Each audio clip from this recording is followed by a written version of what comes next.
ನಮಸ್ಕಾರ ಸ್ನೇಹಿತರೆ, ಲೆಜೆಂಡ್ಸ್ ಲೋಕ ಯೂಟ್ಯೂಬ್ ಚಾನೆಲ್ಗೆ ನಿಮಗೆಲ್ಲ ಸ್ವಾಗತ.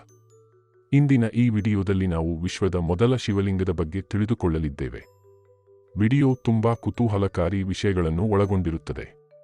ಹಾಗಾಗಿ ತಪ್ಪದೇ ಕೊನೆಯವರೆಗೂ ನೋಡಿ. ನಿಮ್ಮವರಿಗೂ ಶೇರ್ ಮಾಡಿ. ಬನ್ನಿ ವಿಡಿಯೋವನ್ನು ಪ್ರಾರಂಭಿಸೋಣ. ವಿಶ್ವದ ಕಣ ಕಣದಲ್ಲೂ ಶಿವನಿದ್ದಾನೆ. ಶಿವನೆಂದರೆ ಪ್ರಾಣ. ಶಿವನಿಲ್ಲದ ಜೀವವುದು ಶವವೆಂದು ಕರೆಸಿಕೊಳ್ಳುತ್ತದೆ. ಸನಾತನ ಧರ್ಮದಲ್ಲಿ ಶಿವಪೂಜೆಗೆ ಅಗ್ರಸ್ಥಾನವಿದೆ. ಶಿವ ಶಿವ ಎಂದರೆ ಭಯವಿಲ್ಲ. ಶಿವ ನಾಮಕ್ಕೆ ಸಾಟಿ ಬೇರಿಲ್ಲ. ಶಿವಭಕ್ತರಿಗೆ ನರಕ ಇಲ್ಲ, ಜನುಮ ಜನುಮಗಳ ಕಾಟವೇ ಇಲ್ಲ ಎಂದು ಜನಪದರು ಶಿವನ ಮಹಿಮೆಗಳನ್ನು ಹಾಡಿ ಹೊಗಳಿದ್ದಾರೆ. ಹೀಗೆಲ್ಲ ಇರುವಾಗ ಸ್ನೇಹಿತರೆ, ನಾವು ವಾಸಿಸುತ್ತಿರುವ ಈ ಭೂಮಿಗೆ ಶಿವ ಭೂಮಿಯ ಕಿವಿಯ ಮೂಲಕ ಹೊರಬಂದನಂತೆ. ನಿಮಗೆ ಗೊತ್ತಾ ಭೂಮಿಯ ಕಿವಿ ಎಲ್ಲಿದೆ ಅಂತ? ನಿಮಗೆ ಗೊತ್ತಾ ಭೂಮಿಯ ಆಳಕ್ಕೆ ಶಿವ ಇಳಿದಿದ್ದಾದರೂ ಯಾಕೆ ಅಂತ? ನಿಮಗೆ ಗೊತ್ತಾ ಭೂಮಿಗೆ ಶಿವನ ಯಾವ ರೂಪ ಮೊದಲಿಗೆ ಬಂದಿದೆ ಅಂತ? ನಿಮಗೆ ಗೊತ್ತಾ ಆ ವಿಶ್ವದ ಮೊದಲ ಶಿವಲಿಂಗ ಎಲ್ಲಿದೆ ಅಂತ? ನಿಮಗೆ ಗೊತ್ತಾ ಆ ಲಿಂಗ ಯಾರಿಂದ ಪ್ರತಿಷ್ಠಾಪನೆಗೊಂಡಿದೆ ಅಂತ?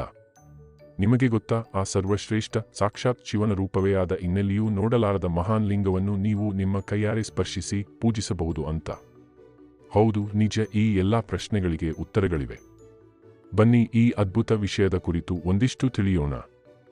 ಜೀವಿತದಲ್ಲಿ ಒಮ್ಮೆಯಾದರೂ ಲಿಂಗ ದರ್ಶನ ಪಡೆದು ಈ ಮನುಷ್ಯ ಜೀವನವನ್ನು ಸಾರ್ಥಕಗೊಳಿಸಿಕೊಳ್ಳೋಣ. ಬಹಳ ಹಿಂದೆ ಭರತವರ್ಷದಲ್ಲಿ ಸೂತ ಪುರಾಣಿಕ ಎಂಬ ಮಹಾಮುನಿಯೊಬ್ಬ ಇದ್ದನಂತೆ. ಈತ ಮಹಾ ತಪಸ್ವಿ ರೋಮಹರ್ಷನ ಋಷಿಯ ಮಗ. ರೋಮಹರ್ಷನನು ವ್ಯಾಸರ ಮೊದಲ ಪಂಕ್ತಿಯ ಶಿಷ್ಯನಾಗಿದ್ದನು. ಅವನು ತೀರ್ಥಯಾತ್ರೆ ಕೈಗೊಂಡ ಸಂದರ್ಭದಲ್ಲಿ ಕ್ಷೇತ್ರಗಳನ್ನು ಸಂದರ್ಶಿಸುತ್ತಾ ಒಂದು ಪ್ರದೇಶಕ್ಕೆ ಬಂದನು. ಆ ಪ್ರದೇಶದಲ್ಲಿ ಶೌನಕ ಎಂಬ ಮಹಾಮುನಿ ಮತ್ತು ಅವನ ಶಿಷ್ಯರು ವಾಸಿಸುತ್ತಿದ್ದರು. ಅವರ ಜೊತೆ ಕುರುವಂಶದ ರಾಜನಾದ ಶತಾನಿಕನೂ ಇದ್ದನು. ಶೌನಕರೊಡಗೂಡಿ ತನ್ನಲ್ಲಿಗೆ ಬಂದ ಸೂತ ಪುರಾಣಿಕರನ್ನು ನೋಡಿ ರಾಜ ಬಹಳೇ ಸಂತೋಷಪಟ್ಟನು ಮತ್ತು ಪುರಾಣಗಳ ಬಗೆಗೆ ಮತ್ತು ತೀರ್ಥಕ್ಷೇತ್ರಗಳ ಬಗೆಗೆ ಹೆಚ್ಚಿನದನ್ನು ತಿಳಿದುಕೊಳ್ಳುವ ಆಸಕ್ತಿಯನ್ನು ವ್ಯಕ್ತಪಡಿಸಿದನು.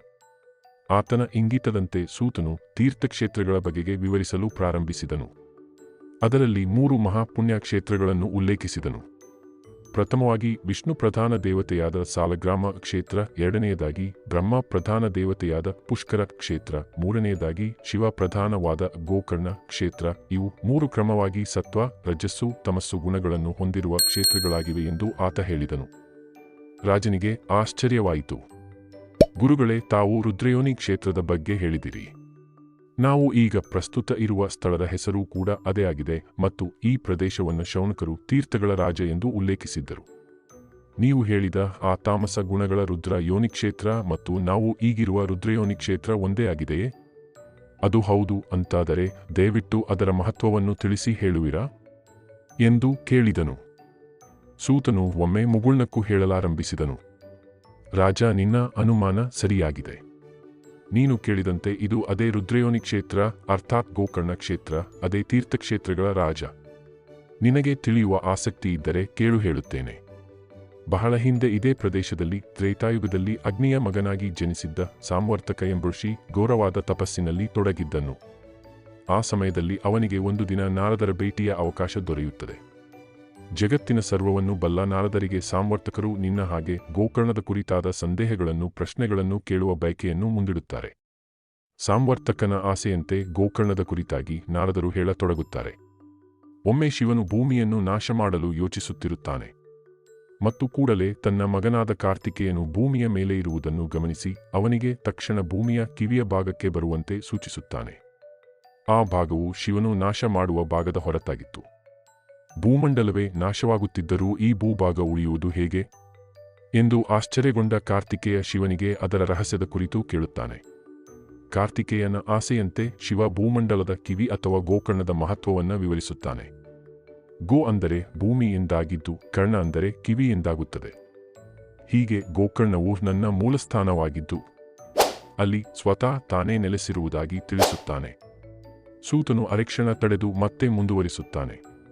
ಈಗ ಇಲ್ಲಿ ನೀವು ಪೂಜಿಸುವ ಸಾಮ್ವರ್ತಕಲಿಂಗ ಮೊದಲು ಶಿವನ ರಹಸ್ಯವನ್ನು ತಿಳಿದ ಮಾನವನ ಲಿಂಗೈಕ್ಯ ಸ್ಥಳವಾಗಿದೆ. ಅಂದರೆ ಸಾಮ್ವರ್ತಕ ಋಷಿಯ ಲಿಂಗವಾಗಿದೆ. ಸದಾ ಶಿವಧ್ಯಾನದಲ್ಲಿದ್ದ ಆತನ ಮೂಲಕ ಮನುಕುಲಕ್ಕೆ ಮೊದಲು ಶಿವನ ರಹಸ್ಯ ಪ್ರಕಟವಾಗುತ್ತದೆ. ಆದ್ದರಿಂದ ಆತ ಇಲ್ಲಿ ಪೂಜೆಗೆ ಅರ್ಹ. ಬ್ರಹ್ಮ, ವೈಷ್ಣವ, ಶೈವ ತತ್ವಗಳೊಂದಿಗೆ ಸೂತನು 18 ಪುರಾಣಗಳನ್ನು ವರ್ಗೀಕರಿಸುತ್ತಾನೆ. ಈ ಪುರಾಣಗಳು ಸರ್ಗ, ಸ್ಥಿತಿ, ಲಯ, ವಂಶ ಮತ್ತು ವಂಶಾನುಚರಿತಂ ಎಂಬ 5 ಗುಣಲಕ್ಷಣಗಳನ್ನು ಒಳಗೊಂಡಿರುತ್ತವೆ. ಸಾಮಾನ್ಯವಾಗಿ ಪುರಾಣವು ಸರ್ಗ ಯುಗ ಪರಿಕಲ್ಪನೆಯಿಂದ ಪ್ರಾರಂಭವಾಗುತ್ತವೆ. ಕಾರ್ತಿಕೇಯನು ಅದರ ಬಗ್ಗೆ ತಿಳಿದುಕೊಳ್ಳುವ ಬಯಕೆಯನ್ನು ವ್ಯಕ್ತಪಡಿಸಿದನು. ಆಗ ಶಿವ ತನ್ನ ಮೂಲ ವೃತ್ತಾಂತವನ್ನು ಮಗನಿಗೆ ವಿವರಿಸತೊಡಗಿದನು. ನಾನು ಸೃಷ್ಟಿಯ ಆರಂಭದಲ್ಲಿ ಸತ್ವಗುಣಗಳಿಂದ ನೀರಿನ ರೂಪದಲ್ಲಿ ಭೂಮಂಡಲದಲ್ಲಿ ತುಂಬಿದ್ದೆ. ಆನಂತರ ಹೊಸದಾದ ಒಂದು ದೈವೀ ಶಕ್ತಿಯ ಬಯಕೆ ಹುಟ್ಟಿಕೊಂಡಿತು ಮತ್ತು ಅದು ಸರ್ವವ್ಯಾಪಿ ಗುಣವಾಗಿದ್ದ ಕಾರಣ ಅದಕ್ಕೆ ವಿಷ್ಣು ಎಂಬ ಹೆಸರು ಬಂದಿತು. ನಂತರ ವಿಷ್ಣುವಿನಿಂದ ಬ್ರಹ್ಮನ ಜನನವಾಯಿತು. ಬ್ರಹ್ಮನು ಪ್ರಜಾಪತಿ ಆದುದರಿಂದ ಅವನಿಗೆ ಸೃಷ್ಟಿಯ ಹೊಣೆ ಇತ್ತು. ಆ ಸಮಯದಲ್ಲಿ ಅವನಿಗೆ ಚಿಂತಿಸಬೇಡ, ಸೃಷ್ಟಿಯ ಕಾರ್ಯಕ್ಕೆ ಮುಂದಾಗು ಎಂಬ ಅಶರೀರವಾಣಿ ಕೇಳಿಸಿತು. ಬ್ರಹ್ಮನು ಚಿಂತಾಕೃತನಾದ.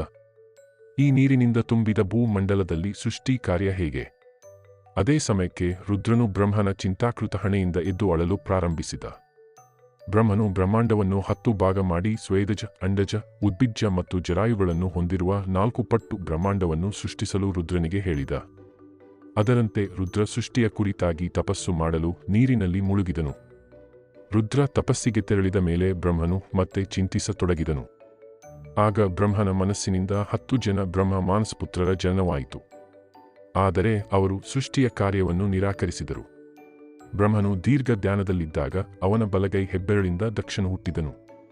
ಅವನ ಎಡಗೈ ಹೆಬ್ಬೆರಳಿಂದ ದಕ್ಷನ ಹೆಂಡತಿ ಹುಟ್ಟಿದಳು. ನಂತರ ಅವರ ಮದುವೆಯಾದಾಗ ಅವರಿಗೆ 60 ಮಂದಿ ಸುಂದರ ಹೆಣ್ಣುಮಕ್ಕಳು ಹುಟ್ಟಿದರು. ಅವರು ಸೃಷ್ಟಿಯ ಕಾರ್ಯವನ್ನು ಮುಂದುವರಿಸಿದರು. ಸಾತ್ವಿಕ, ರಾಜಸಿಕ ಮತ್ತು ತಾಮಸಿಕ ಗುಣಗಳನ್ನು ಬಿತ್ತಿದರು. ಅವುಗಳಿಗೆ ಅನುಗುಣವಾಗಿ ಪಂಚ ಇಂದ್ರಿಯಗಳನ್ನು ಸೃಷ್ಟಿಸಿದರು. ಆದರೆ ಸೃಷ್ಟಿಯ ಕುರಿತಾಗಿ ರುದ್ರ ಈಗಲೂ ತಪಸ್ಸು ಮಾಡುತ್ತಿದ್ದ.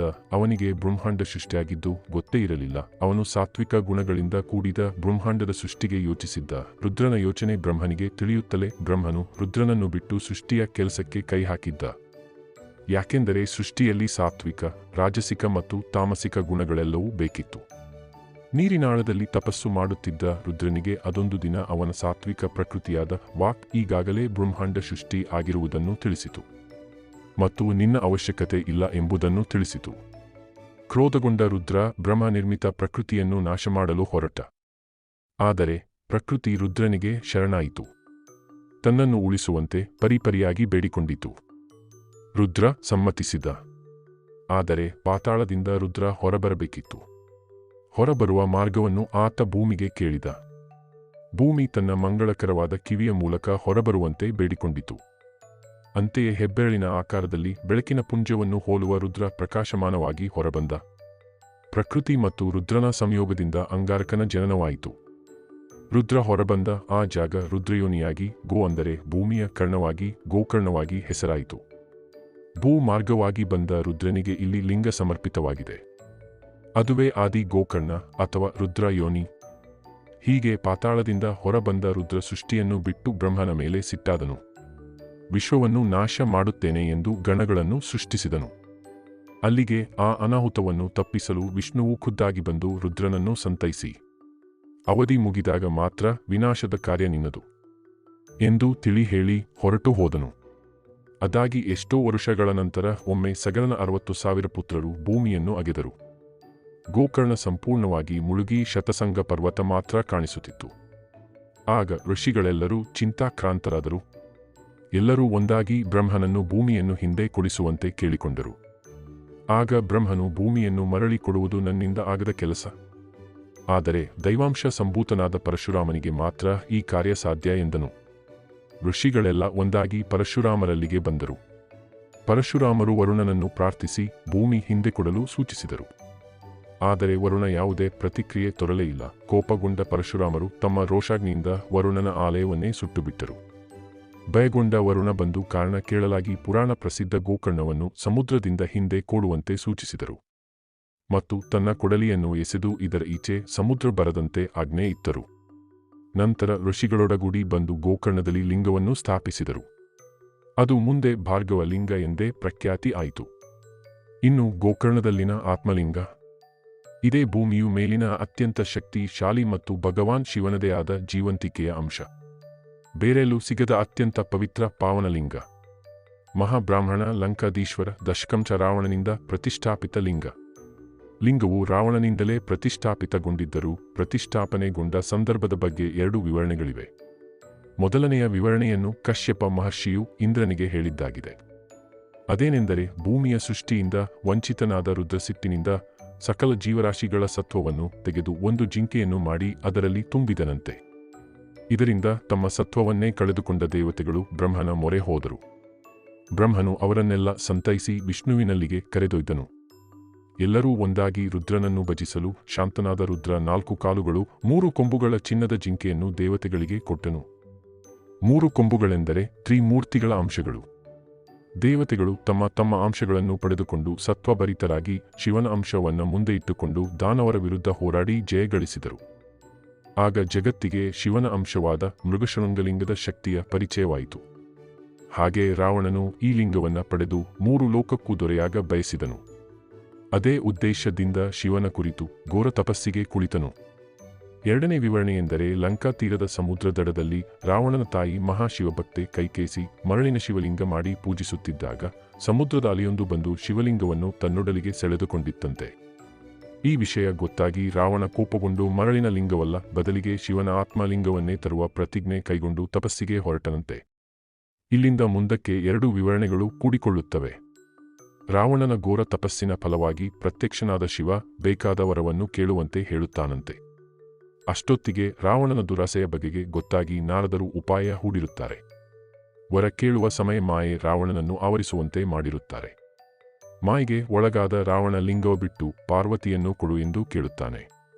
ಶಿವನು ಭಕ್ತನ ಆಶಯಕ್ಕೆ ಮರು ಮಾತಾಡದೆ ವರ ನೀಡುತ್ತಾನೆ. ಪಾರ್ವತಿ ರಾವಣನ ಜೊತೆ ಹೊರಡುತ್ತಾಳೆ. ದಾರಿಯಲ್ಲಿ ರಾವಣನಿಗೆ ಪಾರ್ವತಿಯು ನಾರದರ ಸೂಚನೆಯ ಮೇಲೆ ತನ್ನ ಕಾಳಿಯ ರೂಪ ತೋರಿ ಮಾಯವಾಗುತ್ತಾಳೆ. ಮತ್ತು ನಾರದರು ರಾವಣನನ್ನು ಸಂದರ್ಶಿಸಿ ಉಪಾಯದಿಂದ ರಾವಣ ಮಂಡೋದರಿಯನ್ನು ಮದುವೆಯಾಗುವಂತೆ ನೋಡಿಕೊಳ್ಳುತ್ತಾರೆ. ಮದುವೆಯಾಗಿ ಲಂಕೆಗೆ ಬಂದ ರಾವಣನಿಗೆ ಮಾಯೆಯು ಕಳೆದು ಮತ್ತೆ ಶಿವಲಿಂಗ ತರುವ ಪ್ರತಿಜ್ಞೆ ನೆನಪಾಗುತ್ತದೆ. ಈ ಬಾರಿ ಮೊದಲಿಗಿಂತಲೂ ಘೋರವಾಗಿ ತಪಸ್ಸನ್ನ ಆಚರಿಸಿದ ರಾವಣನಿಗೆ ಶಿವ ಪ್ರತ್ಯಕ್ಷನಾಗಿ ಏನು ಬೇಕೆಂದು ಕೇಳಿದಾಗ ರಾವಣ ಮರು ಮಾತಾಡದೆ ನಿನ್ನ ಮೂಲ ಲಿಂಗ ಬೇಕು ಎಂದು ಕೇಳಿಕೊಳ್ಳುತ್ತಾನೆ. ಅಲ್ಲಿಗೆ ರಾವಣನ ಕೈಗೆ ಮಹಾಮಹಿಮ ಮೃಗಶೃಂಗಲಿಂಗ ಅಥವಾ ಸಾಕ್ಷಾತ್ ಶಿವನ ಆತ್ಮಲಿಂಗ ಸೇರುತ್ತದೆ. ಅದನ್ನು ಲಂಕೆಗೆ ತೆಗೆದುಕೊಂಡು ಹೋಗಿ ಇರಿಸಿಕೊಳ್ಳುವ ತನ್ಮೂಲಕ ಜಗತ್ತಿಗೆ ಸಾರ್ವಭೌಮನಾಗುವ ಆಸೆ ಅವನಿಗೆ. ಆತ ಹೊಡುವ ಮುನ್ನ ಶಿವ ಅವನಿಗೆ ಒಂದು ಎಚ್ಚರಿಕೆಯನ್ನು ನೀಡಿದ. ಯಾವುದೇ ಕಾರಣಕ್ಕೂ ಈ ಲಿಂಗ ಭೂಮಿಯನ್ನು ಸ್ಪರ್ಶಿಸಬಾರದು. ಒಂದು ವೇಳೆ ಅದು ಭೂಮಿಯನ್ನು ಸ್ಪರ್ಶಿಸಿದರೆ ಯಾರೇ ಬಂದರೂ ಅದನ್ನು ಮೇಲೆತ್ತಲು ಸಾಧ್ಯವಿಲ್ಲ ಎಂದು ಹೇಳಿದ. ಲಿಂಗ ಸಿಕ್ಕ ರಾವಣ ಎಚ್ಚರಿಕೆಯನ್ನು ಮರೆತು ಹೊರಟ. ದೇವತೆಗಳೆಲ್ಲ ವಿಷ್ಣುವಿನ ಮೊರೆ ಹೋದರು. ದೇವನೇ ಕೈಲಾಸದಲ್ಲಿ ಶಿವನ ಅಂಶವಾದ ಲಿಂಗವಿಲ್ಲ, ಅದೇನಾದರೂ ಲಂಕೆಯನ್ನು ಸೇರಿದರೆ ದಾನವರ ಶಕ್ತಿ ಹೆಚ್ಚಾಗುತ್ತದೆ, ಅವರು ಅಜೇಯರಾಗುತ್ತಾರೆ, ಲೋಕ ಅಧೋಗತಿಗೆ ತಲುಪುತ್ತದೆ, ಕಾಪಾಡು ಎಂದು ಬೇಡಿಕೊಂಡರು.